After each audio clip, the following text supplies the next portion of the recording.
Happy New Year, guys! We hope everyone is doing fine and safe and healthy. And I just want to share with you all na heto, dumating na yung parcel namin from Amazon AE. This is our first time to order in Amazon AE. Before, we ordered in Amazon US. But now, we tried the Amazon AE. So, let's start unboxing my parcel. I have 3 boxes here. Let's start with the smallest one. Nakakatuwa kasi at least meron na dito sa Middle East. And mas mabilis na siya kasi we ordered this 2 days ago. And now, andito na. Oops. Parang hindi sa akin ito ah. Look. Headphones. I think this is not for me. Mukhang nakalusot ito kaya sa akin na matindi talaga si Edson Love. Headphones na naman. Mahilig talaga siya sa headphones. See? Headphones. Mukhang sumingit. Ninja moves. Naisahan ako ah. So, obviously, hindi natin i-open ito. Set aside natin. Okay, so mag-start na tayo sa second box. Actually, hindi ko rin alam kung to eh. Hindi ko matanda yung mga order ko. Pasensya na, nandito ako sa storage room kaya kita yung sink namin. Actually, ayoko talagang mag-video like this, yung nag-unbox kasi hindi ako sanay. Pero kanina, nagkaroon ako ng idea kasi sabi ni Edson, try ko daw mag-unboxing video. Kagaya ng napapanood niya sa YouTube. Okay. Ito yung cake turntable. I ordered again.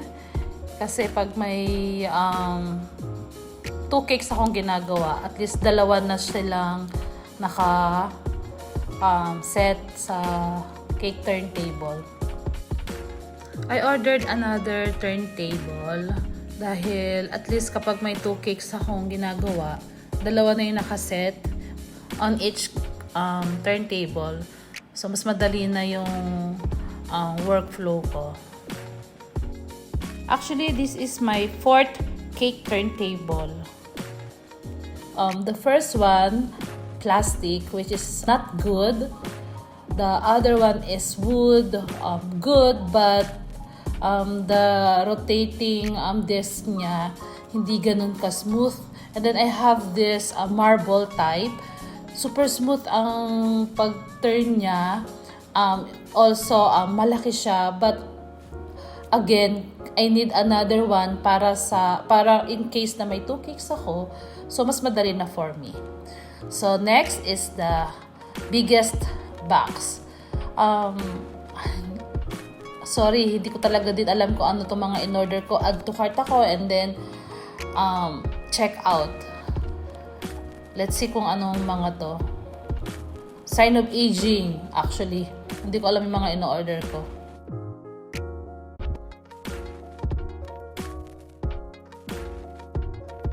Oh, yeah, I remember this. Kasi nahihirapan akong maglinis ng mga flask. Gusto ko yung malinis talaga siya sa bawat sulok. Ayoko nang may natitirang dumi. Ayan, kaya bumili pa ako doon. Kasi wala akong nakita dito sa grocery eh. Maganda siya kasi meron siya yung mga pang maliliit na sulok. Then ito, silicone. Maganda siya, hindi nakakagasgas. And then another, I bought this extruder. Actually, mas mura siya sa Amazon compared dito sa nakita ko sa Oman na mga baking supplies. And then, eto pa. Dahil hindi ko alam kung saan ako bibili nitong cupcake boxes.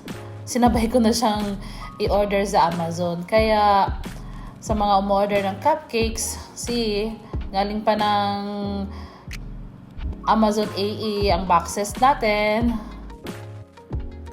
So ngayon, balik na natin sila ulit sa box para wala muna tayong kalat. And then, paano ba to? Okay. Oops. Okay. So, bye guys. Thanks for watching. Happy New Year!